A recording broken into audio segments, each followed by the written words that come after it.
Dalam proyek konstruksi sangat banyak ditemukan kecelakaan. Kecelakaan ini ditimbulkan oleh berbagai macam faktor, dan salah satunya adalah kurangnya kesadaran daripada pekerja untuk mengenakan alat perlindungan diri.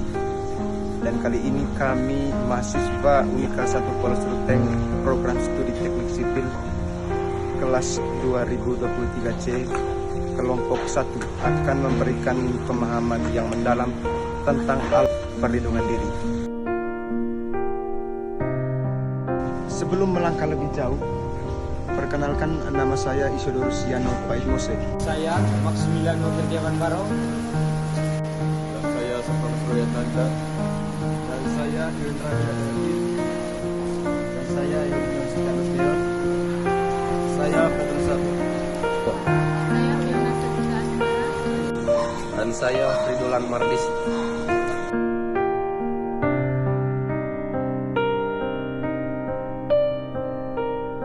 Video ini dibuat dengan tujuan yang pertama, untuk memenuhi tugas mata kuliah manajemen K3. Yang kedua, untuk meningkatkan kesadaran dari para pekerja konstruksi untuk selalu mengenakan alat perlindungan diri saat bekerja, guna untuk meminimalisir terjadinya kecelakaan pekerja. Saat ini kami sedang berada di salah satu lokasi proyek konstruksi pembangunan gedung ruko Bulan C2 yang berlokasi tepat di samping Jalan Santar Tacik Ruteng.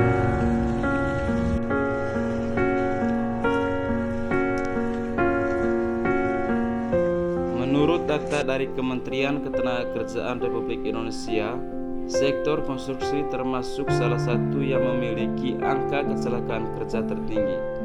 Tahun 2024 saja tercatat lebih dari 3.500 kasus kecelakaan di proyek konstruksi, dan sekitar 60% diantaranya dapat dicegah dengan penggunaan APD atau alat perlindungan diri yang benar. Salah satu contoh kasus nyata adalah proyek gedung perkantoran di Jakarta tahun 2023, di mana seorang pekerja selamat dari benturan batu bata yang jatuh karena ia menggunakan helm pengaman dengan benar. Namun di kasus lain yang tidak jauh berbeda, seorang pekerja mengalami cedera berat karena tidak menggunakan helm. Tanpa berlama-lama lagi, mari kita bahas lebih dalam tentang APD sebagai tameng penyelamat nyawa di proyek konstruksi gedung.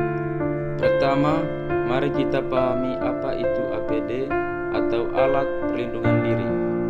Menurut definisi standar, alat perlindungan diri atau APD adalah peralatan yang digunakan untuk melindungi tubuh pekerja dari potensi bahaya yang ada di tempat kerja, baik bahaya fisik, kimia, maupun biologi. Peran APD dalam K3 sangat krusial, antara lain, yang pertama, mencegah cedera serius bahkan kematian pada pekerja. Yang kedua, meningkatkan produktivitas kerja karena pekerja merasa aman dan nyaman. Yang ketiga, memenuhi ketentuan regulasi K3 yang berlaku.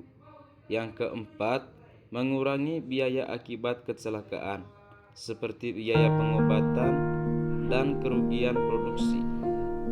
Di Indonesia, penggunaan APD diatur dalam peraturan hukum yang jelas, yaitu yang pertama, Undang-Undang Nomor 1 Tahun 1970 tentang Keselamatan Kerja. Yang kedua, Peraturan Pemerintah Nomor 50 Tahun 2012 tentang penerapan sistem manajemen keselamatan dan kesehatan kerja. Peraturan ini mewajibkan setiap pengusaha untuk menyediakan APD yang sesuai dan memastikan pekerja menggunakannya dengan benar. Jenis APD dan fungsinya. Ada berbagai jenis APD yang digunakan sesuai dengan jenis bahaya dan pekerjaan di proyek konstruksi gedung. Mari kita bahas satu persatu. Yang pertama, helm pengaman. Fungsi utama helm adalah melindungi kepala dari benturan, jatuhnya material, atau kejatuhan benda berat. Cara pemakaian yang benar: pasang dengan rapi, sesuaikan tali dagu hingga tidak longgar, dan pastikan bagian dalam helm dalam kondisi baik. Selalu periksa kondisi helm sebelum digunakan. Jika ada retakan atau bagian yang rusak, segera ganti. Yang kedua, perlindungan mata dan wajah. Terdapat dua jenis utama, atau kacamata pelindung untuk melindungi mata dari percikan material dan debu, serta face shield untuk melindungi seluruh wajah dari bahaya yang lebih besar, seperti percikan logam panas atau bahan kimia. Pekerjaan seperti pemotongan beton, pengelasan, atau pengecetan membutuhkan jenis pelindung ini. Yang ketiga, sarung tangan pelindung. Jenis sarung tangan disesuaikan dengan pekerjaan. Yang pertama, sarung tangan kulit untuk melindungi dari permukaan kasar dan benturan kecil. Yang kedua, sarung tangan kertas isolasi untuk pekerjaan yang berhubungan dengan listrik. Yang ketiga, sarung tangan vinil atau neoprene untuk pekerjaan dengan bahan kimia atau cairan bahaya. 4. Sepatu safety. Sepatu safety memiliki fitur seperti sol anti-slip, bagian depan perlindungan baja untuk jari kaki, dan beberapa jenis memiliki lapisan anti bocor atau tahan panas. Fungsi utamanya melindungi kaki dari jatuhnya benda berat, benda tajam, panas, atau bahan kimia. Perlindungan pendengaran. Di area dengan kebisingan tinggi lebih dari 85 desibel, seperti di dekat mesin berat atau pekerjaan pembongkaran, pekerja harus menggunakan penutup telinga atau penyumbat telinga. Paparan kebisingan berlebihan dalam jangka panjang dapat menyebabkan gangguan pendengaran permanen. Pelindung pernapasan. Jenis-jenisnya meliputi masker debu untuk melindungi dari partikel halus dan respirator untuk melindungi dari gas atau uap berbahaya. Digunakan pada pekerjaan seperti penggilingan beton, pencetakan dengan bahan yang mengandung zat berbahaya, atau di area dengan polusi udara tinggi. Sabuk pengaman atau safety harness. Sabuk pengaman digunakan untuk melindungi pekerja dari jatuh saat bekerja di ketinggian. Cara pemakaian yang benar. Pasang sabuk di pinggang dan bahu dengan benar. Pastikan tali pengaman terikat pada titik penyangga yang kuat, dan periksa komponen seperti penjepit dan tali sebelum digunakan. Rompi reflektif. Rompi reflektif memiliki strip reflektif yang meningkatkan visibilitas pekerja, terutama pada malam hari, saat hujan, atau di area yang ada lalu lintas kendaraan. Hal ini mencegah terjadinya tabrakan atau kecelakaan akibat tidak terlihatnya pekerja. Cara pemakaian dan perawatan APD yang benar. Penggunaan APD yang benar sangat penting agar fungsinya optimal. Berikut ini adalah hal-hal yang perlu diperhatikan. Cara pemakaian yang benar. Yang pertama, helm. Sesuaikan ukuran, pasang tali dengan benar, pastikan tidak ada benda di dalam helm. Yang kedua, kacamata. Pastikan menutupi area mata atau wajah dengan sempurna, tidak ada celah yang memungkinkan bahaya masuk. Yang ketiga, sarung tangan.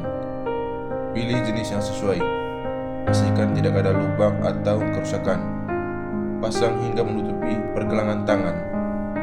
Yang keempat, sepatu safety. Pilih ukuran yang pas, pastikan tali atau pengikat terpasang dengan kuat. Yang kelima, sabuk pengaman. Sesuaikan panjang tali, pastikan semua penjepit terkunci dengan aman. Ikat pada titik penyangga dan sudah teruji. Yang keenam, rompi reflektif. Kenakan dengar benar, sehingga strip reflektif terlihat dari segala arah. Perawatan dan pemeliharaan. Yang pertama, pembersihan. Pembersihan APD secara berkala dengan air dan sabun lembut. Keringkan dengan benar sebelum disimpan. Yang kedua, penyimpanan. Simpan APD di tempat yang kering, sejuk, dan tidak terkena sinar matahari langsung. Yang ketiga, pengecekan berkala. Periksa kondisi APD sebelum tiap penggunaan Ciri tanda-tanda kerusakan seperti retakan, sobek, atau bagian yang aus.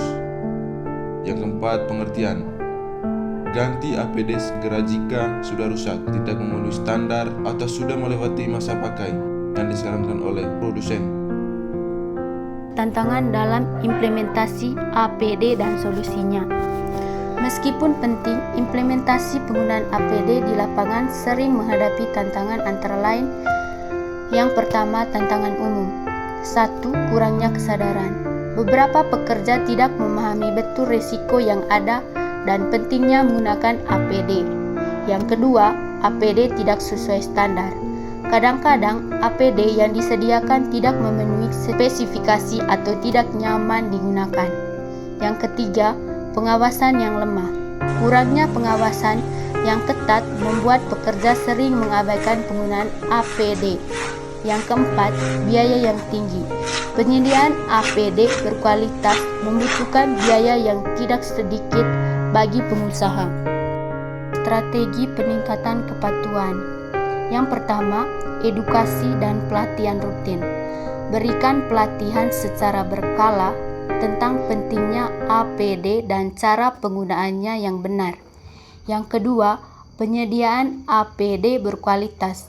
Pastikan APD yang disediakan sesuai standar nasional dan nyaman digunakan. Yang ketiga, pengawasan ketat. Lakukan pengawasan secara teratur di lapangan dan berikan teguran yang konstruktif. Yang keempat, insentif dan sanksi. Memberikan penghargaan bagi kelompok atau individu yang selalu mematuhi penggunaan APD, serta sanksi yang sesuai bagi mereka yang melanggar. Yang kelima, keterlibatan pekerjaan. Ajak pekerja dalam proses pemilihan APD agar mereka merasa lebih nyaman dan memiliki rasa tanggung jawab. Studi kasus atau contoh penerapan APD di proyek nyata. Salah satu contoh proyek konstruksi gedung yang berhasil menerapkan penggunaan APD dengan baik adalah proyek gedung pusat bisnis di Bali tahun 2024. Pada proyek ini, pihak pengelola menerapkan kebijakan ketat tentang penggunaan APD, mulai dari penyediaan APD berkualitas, pelatihan rutin, hingga pengawasan yang intensif. Hasilnya, selama masa konstruksi yang berlangsung 18 bulan, tidak terjadi satu pun kasus kecelakaan serius yang disebabkan oleh tidak menggunakan APD. Angka kecelakaan kerja secara keseluruhan juga turun hingga 70% dibandingkan dengan proyek serupa di daerah sekitar. APD adalah tameng penyelamat nyawa yang sangat penting di proyek konstruksi gedung. Ada beberapa jenis APD yang masing-masing memiliki fungsi khusus sesuai dengan bahaya yang ada. Penggunaan dan perawatan APD yang benar sangat diperlukan agar fungsinya optimal.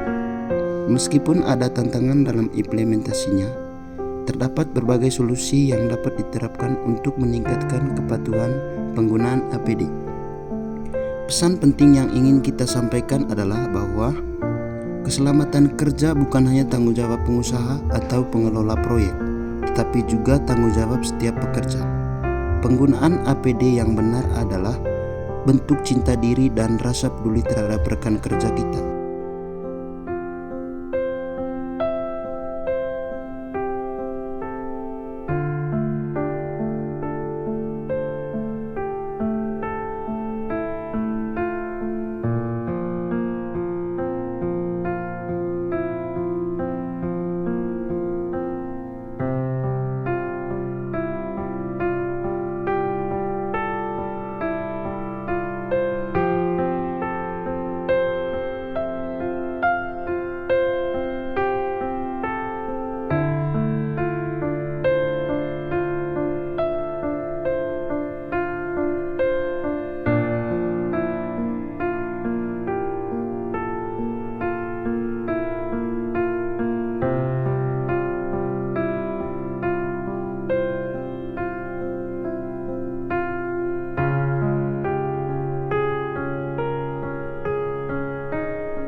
Dan kami juga berharap semoga video yang telah kami buat ini dapat bermanfaat bagi para pekerja agar tetap menggunakan alat perlindungan diri pada saat bekerja, supaya tidak terjadi kecelakaan seperti contoh-contoh sebelumnya.